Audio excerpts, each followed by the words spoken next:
নমস্কার, আমি তুষার নস্কর।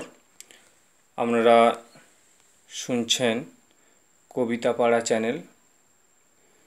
এখানে আবৃত্তি, কবিতা এবং গল্প পাঠ করে থাকি।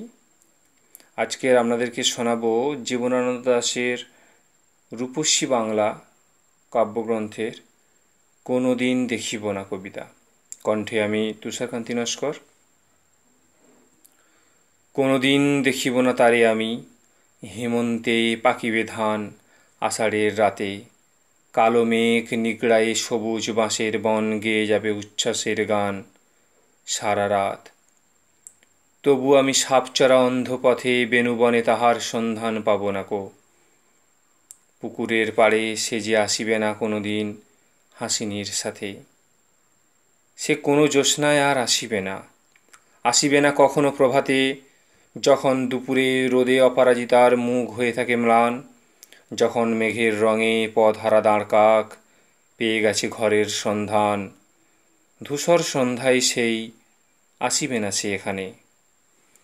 এখানে ধুন্ধুল্লতাতে জোনাকি আসিবে শুধু, ঝিঁঝি শুধু সারা রাত কথা কবে ঘাসে আর ঘাসে। বাদুর উড়িবে শুধু পাখনা ভিজায়ে নিয়ে শান্ত হয়ে রাতের বাতাসে। প্রতিটি নক্ষত্র তার স্থান খুঁজে জেগে রবে প্রতিটি পাশে। নীরব ধূসর কণা লেগে রবে তুচ্ছ অনুকণাটির শ্বাসে।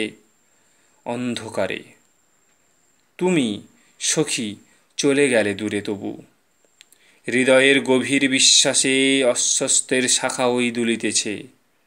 আলো আসে, ভোর হয়ে আসে। নমস্কার। ভালো লাগলে একটা লাইক করুন, সাবস্ক্রাইব করুন চ্যানেলটাকে। আর কোন কবিতা শুনতে চাইছেন আপনারা কমেন্ট করে জানান। আর যদি ভুল হয়, ভুল ত্রুটি ক্ষমা করবেন নিজ গুণে। সবাই ভালো থাকুন, ধন্যবাদ।